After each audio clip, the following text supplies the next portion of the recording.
انہوں نے بڑی کوشش کی, نہیں اٹھی, اونٹ ان کا نہیں اٹھا, تو انہوں نے کیا کیا, انہوں نے یہ کہا کہ اونٹ نہیں اٹھ رہا, تو انہوں نے اپنا سارا زادیرہ اپنے کندھوں پہ ڈالا اور پیدل چلنا شروع کر دیا. پھر ایک دور سے جب وہاں پہ قافلے کے قریب پہنچنے لگے, ادھر دور سے جو ہے آپ صلی اللہ علیہ وسلم کی محبت دیکھیں, آپ صلی اللہ علیہ وسلم نے ان کو بہت محبت کیا کرتے تھے, کیونکہ یہ اتنے نیک انسان تھے ابو ذر غفاری رحمۃ اللہ, کہ ان کو جو ہے نا زہد کے حاکم کہا جاتا تھا, یعنی تقویٰ میں, پرہیزگاری میں اتنے اوپر تھے کہ ہر چیز میں جو حکم ہو گیا بس اس کے اوپر ایسے عمل کرتے تھے کہ اس کے علاوہ کوئی بات نہیں سنتے تھے. تو پھر کیا ہوا کہ آپ صلی اللہ علیہ وسلم نے کہا, جب دور سے ایک شخص آتا دکھائی دیا, آپ صلی اللہ علیہ وسلم نے کہا کہ تو ابو ذر ہو جا, یعنی اتنی محبت کہ تو ابو ذر ہو جا, کہ تو شخص جو آ رہا ہے تو ابو ذر ہو جا. تو قریب آیا تو وہ ابو ذر غفاری رحمۃ اللہ علیہ تھے. تو آپ صلی اللہ علیہ وسلم نے کہا کہ ابو ذر تو اکیلا آ رہا ہے, تو اکیلا ہی اس دنیا سے جائے گا اور اکیلا ہی اٹھایا جائے گا. وہ اکیلے کا یہ واقعہ ہے کہ اکیلا فوت کس طرح سے ہوا, کہا نا آپ صلی اللہ علیہ وسلم نے کہ تو اکیلا آ رہا ہے, اکیلا ہی فوت ہوگا اور اکیلا ہی اٹھایا جائے گا. اس کا یہ واقعہ ہے کہ جب آپ صلی اللہ علیہ وسلم کی وفات ہو گئی تو اس کے بعد نا لوگوں نے یہ قرآن پاک میں آتا ہے نا کہ اس کو سونا چاندی اور اس کو جمع نہ کرو, یعنی اس کو بنا, یعنی آپ صلی اللہ علیہ وسلم نے ایک دفعہ کہا نا کہ میرے پاس اور پہاڑ کے جتنا بھی سونا ہوتا تو میں سارا صدقہ خیرات کر دیتا غالباً اس طرح, کہ اس کو یعنی کہ جمع کر کے نہ رکھنے کی یعنی کہ ممانعت آئی نا, اس کو پسند نہیں فرمایا گا. حالانکہ ہمارے اسلام میں یہ ہے کہ سونا چاندی اگر آپ زکوٰۃ دے رہے ہیں تو اس کے بعد سونا چاندی کو سیو کر سکتے ہیں, لیکن بھلائی اس میں ہے کہ آپ نہ کریں. تو لیکن اگر آپ کر رہے ہیں تو اس کے اندر کوئی وہ بڑی بات نہیں ہے. لیکن وہ تقویٰ میں اتنے آگے تھے, وہ انہوں نے نا لوگوں کو کہنا شروع کر دیا کہ میرے نبی گئے نہیں اور تم لوگوں نے یہ یعنی کہ جوڑ کے مال رکھنا شروع کر دیا, سونا چاندی جوڑنے لگ پڑے ہو. تم لوگ تو کم از کم نہ کرو, کیونکہ تم لوگوں نے تو میرے نبی کا دور دیکھا ہے, میرے نبی کے پاس تم لوگ اٹھے بیٹھے ہو, کم از کم تم لوگ تو نہ اس طرح کا کام کرو. تو لوگوں میں بڑا فتنہ اٹھنا شروع ہو گیا کہ بھئی ہمیں اس سے روکتا ہے اور ہمیں جو ہے نا یہ جوڑنے نہیں دیتا. اوبیسلی اگر زندگی گزارنی ہے تو ہر انسان کے اندر دل کے اندر ہوتا ہے کہ ہم جب صدقہ خیرات دے رہے ہیں تو کیا کریں, ہم یعنی کہ زکوٰۃ بھی دے رہے ہیں تو ہمارے پاس یعنی کہ سیونگ بھی تھوڑی ہونی چاہیے. تو حالانکہ آپ صلی اللہ علیہ وسلم نے ساری زندگی زکوٰۃ دینے کی نوبت نہیں آئی تھی آپ صلی اللہ علیہ وسلم کے اوپر, یعنی کہ پیسہ کبھی نہیں جوڑتے تھے. تو یہ چیز کہ جو ہے نا انہوں نے کہا کہ پھر حضرت عثمان نے غنی رضی اللہ تعالیٰ عنہ کا آئی تھنک دور تھا, تو انہوں نے بلایا ان کو اور کہا کہ تم مدینے میں بلایا اور کہا کہ مدینے سے تم چلے جاؤ, تمہاری وجہ سے بہت یعنی کہ لوگوں میں جھگڑا ہو رہا ہے, بہت فتنہ اٹھ رہا ہے کہ جو ہے نا اس طرح سے لوگ پریشان ہو رہے ہیں تمہاری اس بات سے. تو وہ کہتے ہیں ٹھیک ہے, وہ چلے گئے کہ اور کہا کہ تو یعنی کہ میں حاکم ہوں اس ٹائم, اور ہمارا حکم ہے اسلام میں کہ حاکم کی بات مانی جائے, چاہے تم پر کسی اس کو بھی بنا دیا جائے کسی. حضرت عثمان غنی رضی اللہ تعالیٰ عنہ تو جو ہے انہوں نے کہا کہ تم میرا حکم مانو, کیونکہ اگرچہ تم کسی جو ہے حبشی کو بھی مقرر کر دیا جائے حاکمیت کے لیے تو کیا ہے اس کا حکم ماننا ہمارے اوپر واجب ہے. تو پھر انہوں نے ان کی بیوی تھی بوڑھی, 80 سال تقریباً ان کی عمر تھی اس ٹائم, تو بوڑھے دونوں نکل گئے مدینہ سے, اور مدینہ کے پاس دور جا کے ایک گاؤں تھا اس کے اندر جو ہے وہ چلے گئے, اور حضرت علی رضی اللہ تعالیٰ عنہ واحد تھے جو ان کے ساتھ وہاں تک آئے, یعنی کہ باؤنڈری مدینہ کی باؤنڈری تک آئے, صرف مدینہ کی باؤنڈری تک صرف آئے, اور آگے کہتے ہیں میں تمہارے ساتھ ضرور جاتا لیکن مجھے میرے حاکم کا حکم ہے کہ اس سے آگے اس کے ساتھ کسی نے نہیں جانا.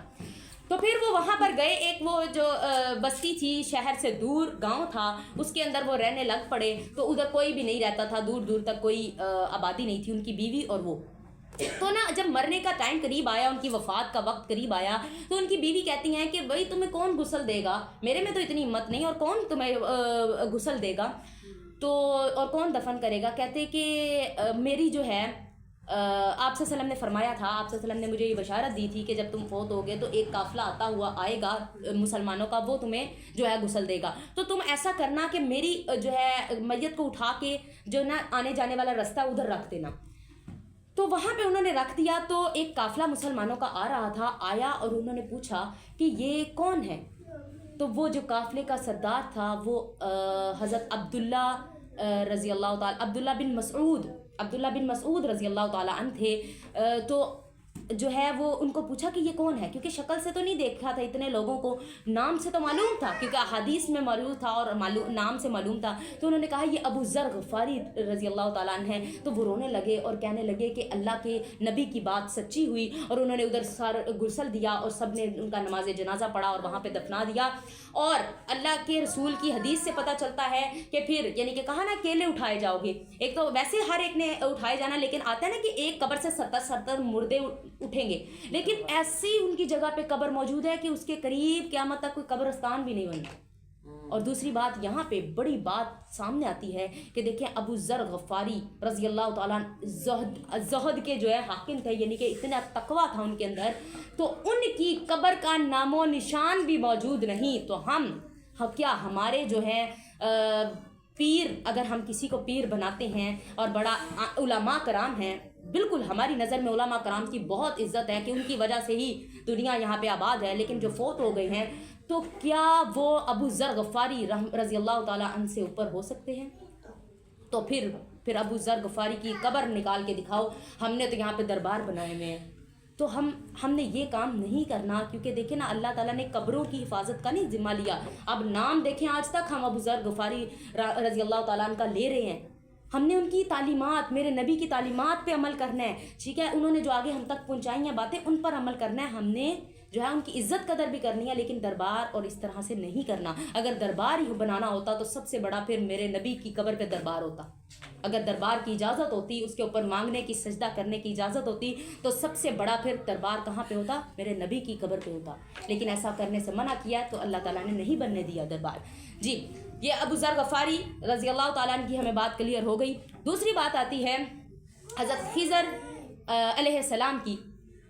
دیکھیں ہمارے پاس دو علم ہیں، ایک قرآن پاک کا جس سے ہم علم لیتے ہیں، علم سارا اس پہ بات کرتے ہیں، تو قرآن پاک کا علم ہے، اور دوسرا سائنس کا علم ہے، اور قرآن پاک کے اندر بھی پتہ سارا سائنس موجود ہے، لیکن ہم ابھی کچھ ایکسپلور کر چکے ہیں، ابھی کچھ ہم نے اس کو نہیں دیکھا۔ تو یہ ہے کہ دونوں علم کے اندر کہیں پہ بھی ایسی بات کا ذکر نہیں ملتا، ایسے پانی کا ذکر نہیں ملتا جو زندگی کو یعنی کہ نہ ختم ہونے والا پانی ہو، جس سے زندگی رک جاتی ہو، نہ رکتی ہو، کیونکہ موت کو کوئی کافر بھی ہے تو وہ اس پہ یقین رکھتا ہے۔ تو اس لیے ابھی تک کوئی ایسا پانی وجود میں نہیں آیا جس کو پینے سے انسان زندہ رہتا ہو۔ اور دوسری بات کہ ہمیں ہر انسان کو موت آنی ہے، تو اگر حضرت خضر علیہ السلام کی زندہ رہنے کی بات ہوتی تو یقیناً قرآن اور حدیث کے اندر ہوتی، جس طرح ہمیں عیسیٰ علیہ السلام کی ملتی ہے۔ عیسیٰ علیہ السلام، اور پھر جب اللہ نے کہا ہے کہ ہر انسان کو، ہر زیرو کو موت آنی ہے، اور ہر موت کا ایکسپلین کیا ہے، ایون دو کہ موت کو بھی موت کا بتایا کہ موت کو بھی موت آ جانی ہے، اور حضرت اسرائیل علیہ السلام جو موت کے فرشتے ہیں ان کو بھی موت آ جانی ہے، تو پھر یقیناً حضرت خضر علیہ السلام کی موت کا بھی بتایا ہوتا کہ ان کو بھی موت آ جائے گی، لیکن نہیں بتایا، یقیناً ان کو موت آ چکی ہے۔ اور دوسری بات یہ کہ ہمارے پاس قرآن حدیث سے ہمیں کوئی ایسی حدیث یا کوئی آیت نہیں ملتی جس کے اندر حضرت خضر علیہ السلام کی حیات کا ذکر ہو کہ ابھی بھی زندہ ہے۔ اگر آپ سے کوئی کوشچن کرتا ہے کہ بھئی ہمیں لا کے دکھاؤ اوتھینٹک بات کہ کہاں سے کہ پتہ چلتا ہے کہ وہ فوت ہو گئے ہیں، تو آپ ان سے کوشچن کریں کہ ایسی کوئی بات ہے ہی نہیں تو آئے گی کیسے، اور آپ مجھے وہ حدیث اور قرآن سے آیت لا کے بتا دیں جہاں پہ ذکر آتا ہے کہ وہ زندہ ہے، انہوں نے آب حیات دیا۔ کیونکہ دیکھیں نا، بات تو قرآن حدیث کی ہو رہی ہے، پھر آپ ان سے کوشچن کریں، آپ سے دیکھیں کوئی پوچھتا ہے نا کہ حدیث لا کے، آپ ان سے کیا کوشچن کریں کہ آپ ہمیں لا کے دکھا دیں، اگر تو وہ ٹھیک ہوئی، صحیح احادیث سے ہمیں نظر آتی ہوئی، قرآن کے اندر اس کا کوئی ایسا ذکر ہوا تو ہم آپ سے پہلے مانیں گے۔ کیونکہ دیکھیں میرے نبی کی اور میرے اللہ کی بات سے اوپر کسی کی بات نہیں، میں پہلے بھی کہتی ہوں، اگر لیٹس سپوز اگر میں یہاں پہ بات غلط کر جاتی ہوں، اگر میں یہاں پہ کہتی ہوں کوئی غلط بات قرآن حدیث سے ہٹ کے کر جاتی ہوں، کیا آپ لوگوں نے اس کے بدلے میں مجھے کچھ دینا ہے؟ آپ لوگوں نے اس کے بدلے میں مجھے کچھ دینا ہے؟ کیا آپ دے سکتے ہیں؟ اگر میں کہوں کہ میرے نبی کی بات پیچھے ہو جائے، ناؤز باللہ میری بات اوپر ہو جائے، میرے اللہ کی ناؤز باللہ بات پیچھے ہو جائے، میری اوپر ہو جائے، تو کیا آپ مجھے کچھ آپ نے وعدہ کیا کہ ایسا کام کرو تو میں تمہیں کچھ ایسا دوں گا، یا آپ لوگ مجھے کچھ دے سکتی ہیں؟ ان شارٹ مجھے یہی نظر آئے گا کہ میں جہنم کے ایندھن میں گرا دی جاؤں گی، کیونکہ آپ صلی اللہ علیہ وسلم نے فرمایا کہ میرا نام لے کر جس نے کسی کو نام لے کے، اللہ کا نام لے کے، آپ صلی اللہ علیہ وسلم کا نام لے کے حدیث نہیں، غلط بیانی بالکل کرنے سے سختی سے منع فرمایا گیا ہے کہ آپ نے اگر نہیں وہ حدیث تو آپ نے یہ نہیں کہنا یہ حدیث ہے، ٹھیک ہے؟ تو ہم نے کیا کوشچن کرنا ہے کہ بھئی آپ لا کے دکھا دیں، اگر کوئی حدیث ملتی ہے ہمیں تو ہم پھر اس بات کو مان لیں گے، ٹھیک ہے؟ تو آگے تیسری بات کیا تھی کہ آپ صلی اللہ علیہ وسلم نے دیکھا ہے کہ نہیں، معراج پہ گئے، بالکل گئے، آپ سے وسلم معراج پر گئے، اللہ تعالیٰ سے ملاقات ہوئی، اللہ تعالیٰ سے بات ہوئی، آواز بھی سنی، لیکن ان کے ساتھ دیکھنے کے جہاں تک بات آتی ہے تو صحیح مسلم اور صحیح بخاری کی حدیث ہے، میں نے پہلے بھی بتایا تھا صحیح بخاری کی حدیث ایسی حدیث ہے جس کے اوپر تمام اسکول آف تھاٹ کے لوگ مانتے ہیں اس کو اور اس کے اوپر کرتے ہیں، کیونکہ انہوں نے بڑی محنت سے لکھی اور ایک ایک حدیث کو بڑا استخارہ کر کے اس کو لکھی. تو یہ چیز کہ اس کے اندر حدیث آتی ہے کہ مسروق رضی اللہ تعالیٰ عنہ نے حضرت عائشہ رضی اللہ تعالیٰ عنہا سے پوچھا کہ کیا جو ہے کسی نے اللہ کو دیکھا ہے؟ تو انہوں نے کہا کہ میرے رونگٹے کھڑے ہو گئے تمہاری یہ بات سن کر. یہ ایگزیکٹ حدیث کا میں نے جو ہے لے کر تصویر بھی لے کر رکھی ہوئی ہے، میں آپ کو بھی موبائل پہ وہ چل رہا ہے تو میں آپ کو نہیں تو اس سے نمبر نکال کے بتاتی ہوں حدیث کا. تو غالباً 7380 نمبر ہے صحیح مسلم کی حدیث کا یا صحیح بخاری کی 7380. تو میں ایگزیکٹ آپ کو ابھی نکال کے بتاتی ہوں. تو یہ ہے صحیح بخاری کی حدیث میں آیا کہ حضرت عائشہ رضی اللہ تعالیٰ عنہ فرماتی ہیں کہ میرے رونگٹے کھڑے ہو گئے کہ اللہ تعالیٰ تو قرآن میں فرماتے ہیں مجھے کسی نے نہیں دیکھا، یعنی کہ کوئی آنکھ مجھے نہیں دیکھ سکتی. اور دوسری بات کہ 3 چیزیں جو ہیں جس نے اللہ تعالیٰ پر باندھی اس نے جھوٹ بولا. سب سے پہلی یہ کہ جس نے کہا کہ نبی صلی اللہ علیہ وسلم نے اللہ کو دیکھا ہے اس نے جھوٹ باندھا. تو باقی 2 چیزیں اور ہیں. تو یہ چیز اور صحیح مسلم کی حدیث اور صحیح بخاری کی حدیث ہے دونوں کے اندر، اور یہ صحیح سٹیٹس اس کا ٹھیک صحیح ہے، یعنی ضعیف حدیث کا سٹیٹس نہیں ہے. تو ہم نے یہی ہمارے پاس دیکھیں سورس ہے. اللہ آپ صلی اللہ علیہ وسلم نے فرمایا نا میں قرآن اور سنت چھوڑے جا رہا ہوں، قرآن اور سنت چھوڑے جا رہا ہوں، اور سنت ہمیں ملتی ہے احادیث سے اور قرآن ہمارے پاس موجود ہے. اور حدیث اینڈ پہ جا کے ہمیں پتہ چلتا ہے کہ میں نے تو صحیح حدیث اور صحیح بخاری میں اور صحیح مسلم میں پڑھی تھی، وہ تو ٹھیک تھی، لیکن اب جو ہے اب یہ آپ اللہ تعالیٰ کہہ رہے ہیں یہ غلط بات ہے. تو دیکھیں ہمارا اسلام کہتا ہے 3 گواہیاں چاہیے ہوتی ہیں. آپ کو 3 گواہیاں مل جائیں تو آپ نے اس بات پہ عمل کر لینا، ایون دو کہ آپ کو پتہ ہے کہ چاند نہیں نکلا 3 گواہیاں آ گئی تو آپ نے عید کر لینی ہے. ایسے ہی ہے نا. تو یہ چیز کہ ہم 3 احادیث دیکھیں، 3 مصنف دیکھیں اور محدثین کا نام دیکھیں، اور اگر ہمیں بات کی سمجھ آتی اس کے اندر تینوں لکھا ہے تو بس ہم بری ہو کے اس بات کو مان لیں. کیونکہ دیکھیں میں نے ابھی تک جتنی اپنی زندگی میں دیکھی ہے نا 99% حدیثیں تو سچی نکل رہی ہیں. سائنس کے ساتھ سائنس اب ریلیٹ کرتی جا رہی ہے. ہمارا مسئلہ یہ آج کل ہم سائنس کے لوگ ہیں اور ہم جب تک سائنس نہیں نا اس کو پروو کرتی تو ہم اس بات کو یعنی کہ وہ کرتے ہیں کہ اس میں کوئی وہ بتاؤ. ٹھیک ہے غور و فکر کرنے کا ہمیں حکم دیا گیا ہے، لیکن ہمارا اگر یقین آ گیا تو ہم نے یہ کرنا ہے جو چیزیں سائنس نے بھی پروو نہیں بھی کی نا. سائنس اگر کہہ رہی ہے غلط کر رہی ہے قرآن کو تو سائنس غلط ہو سکتی ہے، ہمارا قرآن غلط نہیں ہو سکتا ہے. ایک وقت آتا ہے سائنس اپنی بات چینج کر کے وہی بات لے آتی ہے کہ ہاں بھائی ہماری سرچ میں غلطی تھی. تو یہ چیز ہمیں سمجھ آ گئی تینوں سوال کی. اگر کسی کو کوئی اس کے علاوہ سوال ہے تو وہ میرے سے پوچھ سکتا ہے. اس ٹاپک کے حوالے سے سوال ہے. جی جی جب اللہ تعالیٰ نے آدم علیہ السلام کو حکم دیا تھا کہ جنت میں رہو اور اس درخت کے پاس نہ جانا، اما حوا نے انسسٹ کیا تھا. جی جی. تو اس بنا پر عورت کو فتنہ کہا؟ نہیں بالکل بھی نہیں. یہ اس بنا پر فتنہ نہیں کہا جاتا. عورت کو فتنہ اس لیے کہا جاتا ہے جو دیکھیں نا ہر انسان کے اندر برائی ہے، ہر انسان کے اندر برائی ہے. عورتوں کے اندر برائی اس لیے ہے کہ آپ صلی اللہ علیہ وسلم نے ان کو کہا ہے کہ یہ جو ہے ناقص الاعمال ہیں، یعنی کہ ناقص اعمال والی ہیں. یہ اس لیے کہ دیکھیں اس لیے کہ اس کے اب جو ہمارے ڈیز آتے ہیں پیریڈز کے ڈیز آتے ہیں اس کے اندر نمازیں نہیں ہوتی، تو اس کے اندر ہماری کمی آ جاتی. ایک جو مومن مرد ہے پکا نمازی ہے اور ایک جو عورت ہے دونوں کے اندر ڈفرنس آ گیا. اور دوسری بات یہ بھی اسی لیے آپ صلی اللہ علیہ وسلم نے فرمایا عورتوں کے گروہ زیادہ صدقہ خیرات کیا کرو. اور دوسری بات کہ عورتیں نشکری بہت کیا کرتی ہیں، نشکری کرتی ہیں، غیبت کرتی ہیں، ابھی بیٹھ جائیں تو چگلیاں شروع ہو جاتی ہیں. اور مردوں میں یہ چیزیں کم ہیں، آج کل آ رہی ہیں میرے خیال سے. میں نے جتنا تھوڑا دیکھ رہے ہیں نا آج کل ان کے اندر بھی حسد وغیرہ آ رہی ہے، یہ جمز جو ہے نا جاتے جا رہے ہیں، لیکن پہلے مردوں میں ایسی چیزیں بالکل بھی نہیں ہوا کرتی ہیں. تو دوسری بات آگے یہ کہ جو ہے ہاں قرآن پاک میں آتا ہے، جب قرآن پاک میں ایک چیز آئی کہ نیکی کرنے والے مرد، نیکی کرنے والی عورتیں، روزہ رکھنے والے مرد، روزہ رکھنے والی عورتیں، تو اس سے آگے ہمیں کوئی بات سوچنی ہی نہیں چاہیے. اگر آپ ایک عورت بھی ہیں، آپ کو ناقص الاعمال بھی کہا گیا ہے تو اس کے پیچھے میرے نبی کی اللہ کی کوئی حکمت ہوگی. لیکن اگر میرا ایمان ہے، ماننا ہے کہ اگر آپ پکی ہیں اپنے اعمال میں تو آپ مردوں سے آگے بھی رتبہ پا سکتی ہیں. کیونکہ جب قرآن نے کہہ دیا ہے اگر نیک مومن ہے مرد ہے تو اس کے برابر بھی رتبہ پا سکتی ہیں، کیونکہ ساتھ ذکر آیا ہے نیکی کرنے والے مرد، نیکی عورت کو دیکھیں نا زیادہ دیکھیں ہمارے اندر. اور دوسری بات ایک اور بات میں بھی ایک اور بات بتاؤں کیوں زیادہ کرنی پڑے گی. اب ایک مرد کا دل اللہ تعالیٰ نے سخت بنایا ہے اور ایک عورت کا دل نرم بنایا ہے. اب یہیں پہ بات آ گئی. ابھی میں یہاں پہ درس دوں گی نا، کوئی ذرا بڑا ہیوی سا درس دوں گی نا، آپ کی آنکھیں آنسوں سے چھل چھل بھرنا شروع ہو جائیں گی اور مرد چپ کر کے بیٹھا ہوگا. وہ چیز جو اللہ نے ہمیں تحفے میں پکڑا کے دے دی ہے وہ مرد کو لانی پڑتی ہے فورس کر کے. تو پھر آگے بات ہی کہاں گئی. دیکھیں نا میں نے کل بھی بات بتائی تھی کہ یہ بات کہی تھی کہ اگر آپ کو اللہ تعالیٰ نے نرم اور حلیم بنایا ہے تو آپ اگر غصہ کرتی ہیں تو آپ کو دگنا گناہ ملے گا. اگر آپ کو غصے والا بنایا ہے تو آپ کو غصے والا بنایا آپ غصہ کرتی ہیں تو آپ کو اس کا 1 گناہ ملے گا. کیوں؟ کیونکہ ایک شخص کو اللہ نے بنایا ہی اس کام کے لیے اور وہ اس پہ کر رہا ہے, وہ الٹا اس کو کر رہا ہے. یعنی کہ اگر مجھے اللہ تعالیٰ نے غصے والا نہیں بنایا تو میں نرم بات کر رہی ہوں لیکن بلا وجہ غصہ کری جا رہی ہوں, تو اللہ تعالیٰ کو ہوگا نا میں نے تجھے بنایا اس طرح کا ہے اور تو بلا وجہ غصہ. اور ایک کا پتہ ہے کہ وہ غصے والا ہے, اللہ تعالیٰ کو پتہ ہے, لیکن آپ دیکھیں نا وہ اپنے آپ کو کنٹرول کر رہا ہے. وہ غصہ کرتا ہے تو اس کو پتہ ہے اللہ کو یہ فطرتاً ایسا ہے, لیکن اپنے آپ کو کنٹرول کرے گا تو اس کے اوپر اس کو اجر ہے.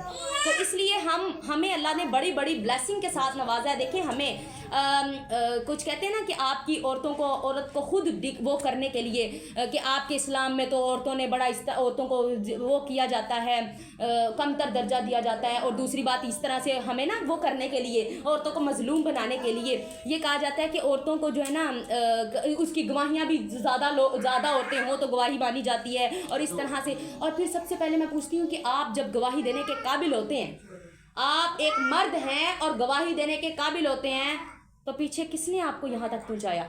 آپ کی ماں نے. اور پھر ماں کا کیا کہا گیا؟ درجہ 3 گنا زیادہ ہے باپ سے. اور پھر آپ کو اتنا ذہن دینے والی, اتنا آپ کو قابل بنانے والی پیچھے ماں ہے. آپ کی اسی عورت نے تربیت کی ہے جو ناقص العقل ہے. آپ کو عقل دینے والی وہی ہے. ایسا ہی ہے نا, آپ کو اس دنیا میں لانے والی, اس کے بغیر کوئی ہے ایگزسٹنس مرد کی؟ عورت کے بغیر آ سکتا ہے کوئی مرد بھی دنیا میں؟ نہیں آ سکتا.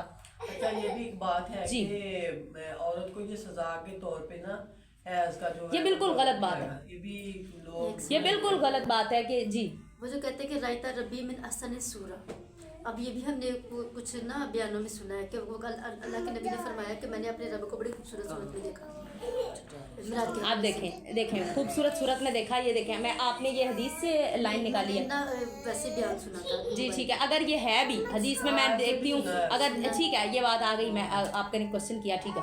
اب یہ بات کو اگر ہم یہاں پہ کہتے ہیں کہ حدیث ہے, میں دیکھوں گی کہ یہ حدیث کے اندر ہے کہ نہیں. اب آپ صلی اللہ علیہ وسلم نے اگر خوبصورت شکل میں دیکھا تو اب ہم یہاں پہ بھی آپ صلی اللہ علیہ وسلم کہتے ہیں نا کہ آپ اگر نماز پڑھتے ہیں تو اللہ تعالیٰ کو اس طرح فیل کریں کہ آپ دیکھ رہے ہیں.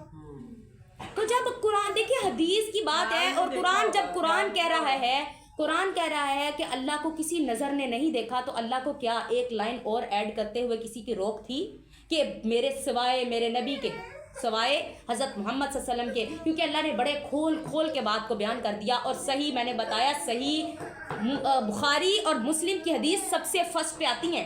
صحیح بخاری کے آپ لوگوں کو شاید علم ہو کہ نا, سب سے پہلے صحیح بخاری کی حدیث آتی ہے, دوسرے نمبر پر صحیح مسلم کی حدیث آتی ہے. تو اس کے اندر ایک بات صحیح سٹیٹس کے ساتھ موجود ہے, تو ہمیں دوسرا کوشچن کرنا ہی نہیں چاہیے. سب سے پہلے ہم نے قرآن سے بھی لے لی بات, ہم نے حدیثوں سے بھی لے لی, اس سے آگے ہم اس بات کو نہیں کر سکتے. اور حضرت عائشہ رضی اللہ تعالیٰ عنہ نے یہ بات کی.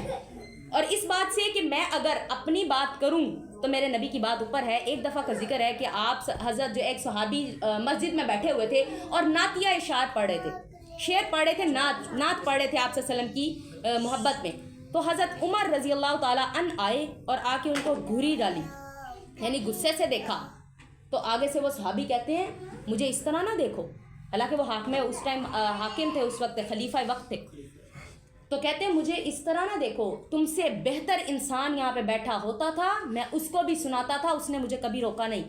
یعنی آپ صلی اللہ علیہ وسلم بھی بیٹھے ہوتے تھے, میں ان کو نعت سناتا تھا, نعتیہ اشعار سناتا تھا, تو انہوں نے مجھے روکا نہیں. تم کون ہوتے ہیں مجھے روکنے والے؟ تو حضرت عمر رضی اللہ عنہ کہتے ہیں کوئی گواہی لاؤ. انہوں نے کہا ابو ہریرہ رضی اللہ تعالیٰ عنہ, ابو ہریرہ رضی اللہ تعالیٰ عنہ سے پوچھا, انہوں نے کہا جی آپ رضی اللہ تعالیٰ عنہ کو بتایا کہ جی ایسا ہی ہے, آپ صلی اللہ علیہ وسلم کے پاس یہ بیٹھا کرتے تھے, نعتیہ اشعار پڑھتے تھے, آپ صلی اللہ علیہ وسلم ان کو نہیں روکا کرتے تھے.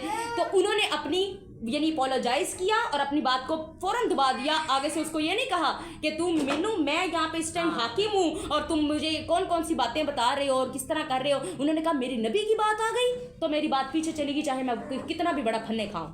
ٹھیک ہے. اور ہمارے علماء کرام اکثر معذرت کے ساتھ ان کو اپنی بات کو اس طرح وہ کر کے فرقہ واریت میں ہم اتنا آگے نکل جاتے ہیں کہ اپنی بات کو سچا کرتے کرتے ہم یہ بھول جاتے ہیں کہ قرآن و حدیث کے اندر یہ بات موجود ہے. اب دیکھیں نا وہی بات کہ ہمیں کیا ملے گا, دی اینڈ عذاب ہی ملے گا نا, تو اس عذاب کے بدلے میں ہم ایک ایک بات ہی کرنے کے پیچھے ہم اتنا بڑا اللہ تعالیٰ سے جک لگا لیں اور عذاب وہ کر لیں. اللہ تعالیٰ ہمیں حق اور سچ بیان کرنے کی اور اس پر عمل کرنے کی توفیق عطا فرمائے. اگر ہمارے اندر غلطی ہے تو اللہ اہدنا الصراط المستقیم, اہدنا الصراط المستقیم, اللہ ہمیں سیدھے راستے کی ہدایت دے دے.